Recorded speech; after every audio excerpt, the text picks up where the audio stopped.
Reportage de Damien Berardi sur Tourlough Caroline. Tourlough Caroline est un des derniers harpistes professionnels et compositeurs d'Irlande.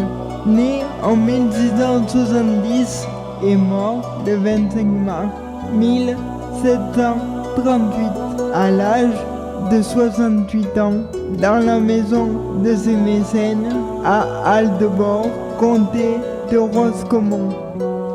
Caroline ne fut pas célèbre pour son habileté à l'art, qu'il apprit à 18 ans, mais pour ses nombreuses compositions musicales et poétiques, favorisées par la renaissance de l'art celtique.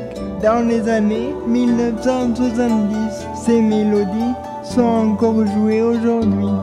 Né à Aubert, petit village au nord de Dublin, dans une famille catholique, il quitte cette région à l'âge de 14 ans avec ses parents qui ont trouvé un emploi dans le comté de Sligo. La maîtresse de maison, Madame McDermott, prend rapidement le jeune Tourlough sous sa protection. Elle s'occupe de son éducation et lui apprend l'art. Elle restera toute sa vie sa bienfaitrice. À l'âge de 18 ans, il devient aveugle à la suite d'une maladie. La variole, c'est alors qu'il décide de devenir harpiste professionnel. Malgré son handicap, 3 ans plus tard, Madame McDermott lui procure un cheval, un guide, une somme d'argent et il commence son métier de ménestrel itinérant. À cette époque, la harpe est toujours l'instrument par excellence en Irlande.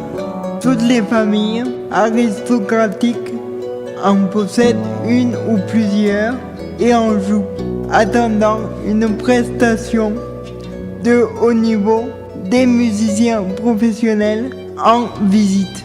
À ses débuts, Caroline n'est pas un grand virtuose. Son premier hôte, George Reynolds, lui conseille de se tourner vers la composition et lui donne le sujet d'inspiration de sa première œuvre, une légende locale d'une bataille entre les rois de la noblesse et les fées. Le récit mythique de Shebeg and Chimor. Il continuera pour ses bienfaiteurs et leurs familles, composant pendant ses voyages les pièces qui jouent à son arrivée. Les pièces dans lesquelles on retrouve 3 influences: la musique populaire, la tradition des harpistes et celle des compositeurs italiens de son époque. De nombreuses anecdotes rapportent qu'à l'évidence, il a une très bonne oreille et une grande facilité pour l'écriture des mélodies. Il n'a jamais acquis les connaissances musicales qui lui auraient permis de développer ses dons au maximum. Il passe le reste de sa vie à voyager à travers l'Irlande, reçu dans les manoirs et les petits châteaux, et comble ses besoins en enseignant la harpe et en jouant pour ses hôtes. C'est un bon vivant, célèbre pour son esprit vif et caustique, et son amour du bon vin et du whisky. Malgré cette vie itinérante, il épouse Mary McGeer, avec qui il aura 6 filles et un garçon. En 1733, Marie meurt et Caroline écrit à sa mémoire un de ses plus beaux poèmes. On sait peu de choses sur les enfants de Tourlough Caroline. Après sa mort, son fils publia ses œuvres en 1747 à Dublin, puis s'établit à Londres comme professeur de harpe. Caroline était un homme joyeux et réputé sociable, aimant les blagues et le backgammon. Comme beaucoup de harpistes, il aimait boire et il était colérique.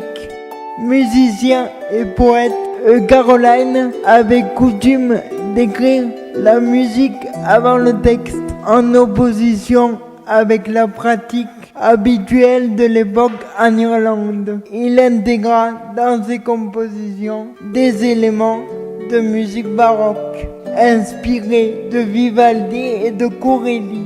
On sait qu'il fut un grand admirateur de Geminiani, qu'il rencontra certainement à Dublin lors des séjours du compositeur italien en 1734 et en 1737. Une seule copie de ces musiques nous est restée, sous forme d'un recueil d'airs ne comportant que la ligne mélodique. On ne sait donc pas comment il harmonisait ses compositions. Il a composé au moins 220 airs, dont beaucoup sont encore joués aujourd'hui. Son œuvre constitue la collection la plus complète de musique issue des plus anciennes traditions harpistes.